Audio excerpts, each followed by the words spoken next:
Hello दोस्तों, स्वागत है आप सभी का आपके अपने यूट्यूब चैनल प्राइम प्रभाकर पे। दोस्तों, इलाहाबाद हाई कोर्ट के ग्रुप सी डी एग्ज़ाम के तहत हम देख रहे हैं हिंदी की क्लासेस।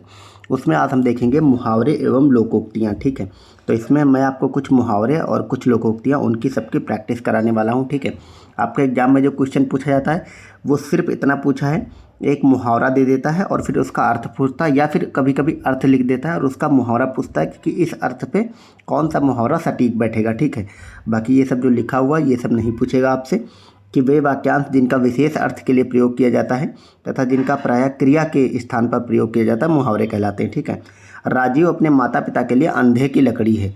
तो अंधे की लकड़ी एक तरह का मुहावरा हो गया। इसमें राजीव सचमुच लकड़ी नहीं है, बल्कि इसका अर्थ यह है कि वह अपने माता पिता का एकमात्र सहारा। तो अंधे का एकमात्र सहारा क्या होता है? उसकी लकड़ी होती है। तो इसी तरह जब कहा गया कि राजीव अपने माता पिता का एकमात्र सहारा है, तो यानी कि वो अपने माता पिता के अंधे की लकड़ी है। अब हम कुछ मुहावरे और उनके अर्थ देख लेते हैं। यहीं से आपके एग्जाम में क्वेश्चन आएंगे। बहुत ज़्यादा टफ नहीं आते हैं, ईजी आते हैं, जो हम लोग बोलचाल की भाषा में रखते हैं। तो मैं जितने कराऊंगा इनको आप अच्छे से कर लीजिएगा। उसके बाद जब मैं आपको हिंदी की प्रैक्टिस वगैरह कराऊंगा तो उसमें और सारे भी मिल जाएंगे। ठीक है, तो चलिए वीडियो की शुरुआत करते हैं।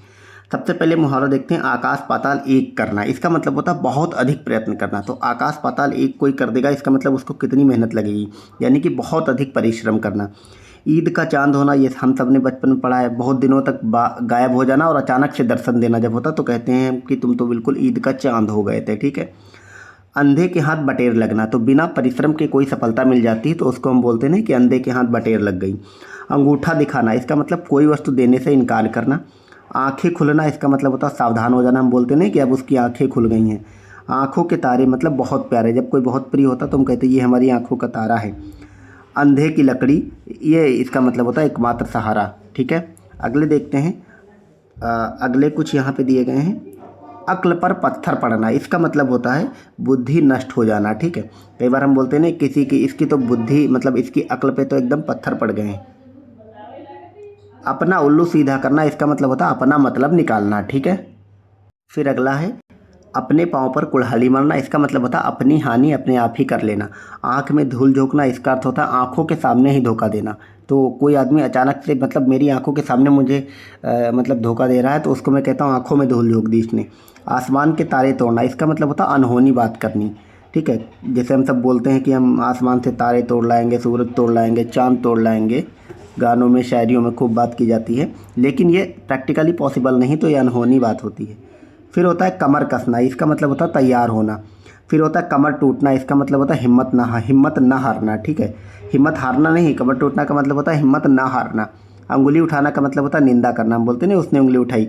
उल्टी गंगा बहाना, इसका मतलब होता है लोक व्यवहार से उल्टा काम करना, जो समाज में प्रचलित कार्य हैं उसमें उससे उल्टा कुछ करना, उसको कहते हैं उल्टी गंगा बहाना। फिर है एक हाथ से ताली नहीं बजती, इसका मतलब है एक ओर से कभी भी झगड़ा प्रारंभ नहीं होता है। ठीक है, फिर अगला है एक और एक 11 होते हैं, इसका मतलब वही है कि एकता में बहुत बल होता है।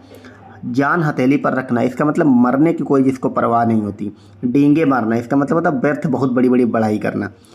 चोरी और सीना जोरी, इसका मतलब एक तो आप दोषी हैं उसके बाद ऊपर से ही आप उल्टा धमका रहे हैं, तो इसको बोलते हैं चोरी और सीना जोरी। इसी को कभी कभी बोल देते हैं कि उल्टा चोर कोतवाल को डांटे। जितने मुंह उतनी बातें, इसका मतलब एक ही विषय पर अनेक मत होना। मुंडे मुंडे मतर भिन्ना, ये कहावत है। खाक छानने का मतलब होता है मारे मारे फिरना। गड़े मुर्दे उखाड़ना, इसका मतलब होता है बीती हुई बातों को छेड़ना। फिर है कलेजे पर सांप लौटना, मतलब ईर्ष्या से जलना। कान भरने का मतलब होता है चुगली करना। कोल्हू का बैल मतलब बहुत मेहनत करने वाला। और सब्ज बाग दिखाना, इसका मतलब होता है बातों में लगातार धोखे में डालना। तो सब्ज बाग दिखाना ये थोड़ा याद रखेंगे, मतलब बाकी सारे सारे ईजी होते हैं। आपने एक चीज़ देखा कि मतलब देखा कि आपने पीवाईक्यू देखे अगर होंगे तो बहुत इजी क्वेश्चन पूछे जाते हैं, मतलब इसमें नॉर्मल होते हैं, आप लगा ही लेंगे। तो छोटा सा वीडियो रहेगा मेरा 8-9 मिनट का, उसको बस 2-3 बार देखिएगा, जो भी आएगा इसी में से फंस जाएगा। ठीक है, फिर अगला है सीधे मुंह बात न करना, मतलब घमंडी होना। मुंह की खाना मतलब हारना।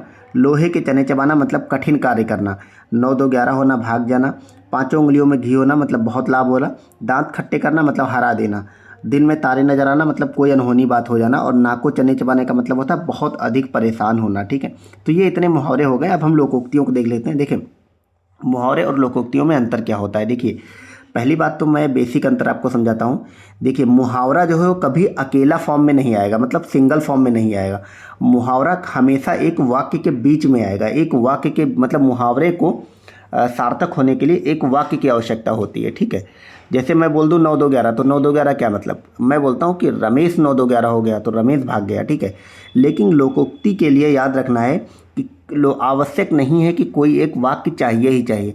लोकोक्ति का मतलब लोक की उक्ति, यानी कि संसार में कही जाने वाली, समाज में कही जाने वाली जो उक्ति होती है, तो उसके लिए किसी वाक्य की आवश्यकता नहीं होती, बल्कि वह स्वयं अपने आप में एक अर्थ को प्रकट कर रहा होता है। बिना वाक्य के भी लोकोक्ति कही जा सकती है, ठीक है।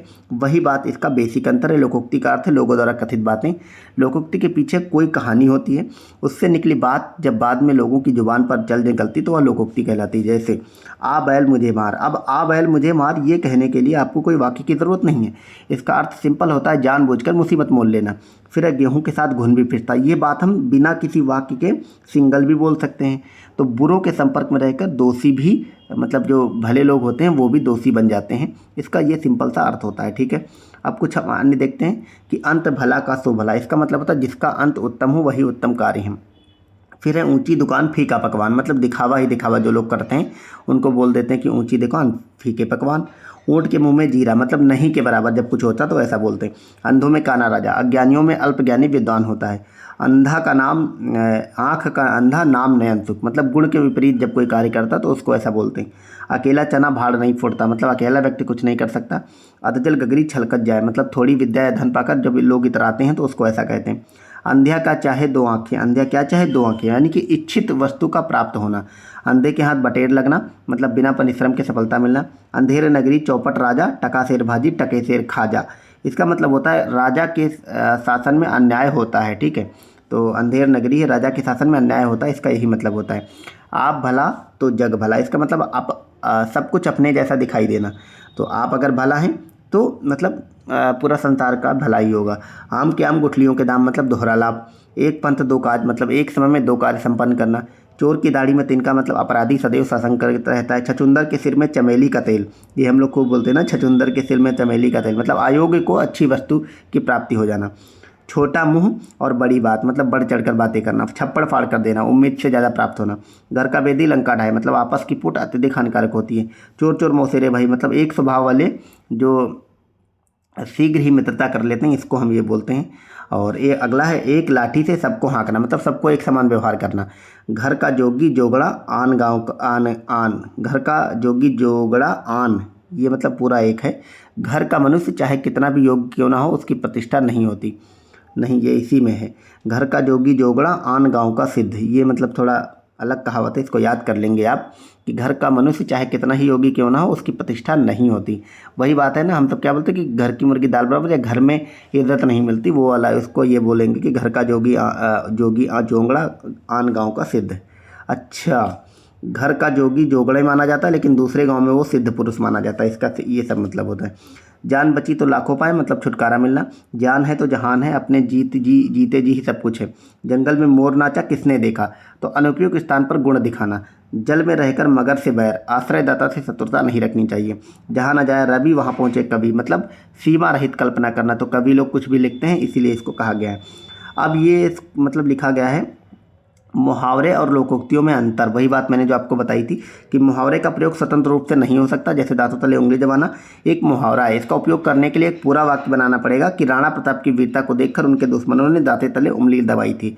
लेकिन जो इसी तरह इसके विपरीत जो हमारी लोकोक्ति होती है वो स्वतंत्र रूप से प्रयोग होती है। मैंने आपको बताया कि जैसे हम लोग कल कानपुर जा रहे हैं, बुआ जी से मिलने के बाद चिड़ियाघर भी देख लेंगे, इस तरह एक पंथ दो काज हो जाएंगे।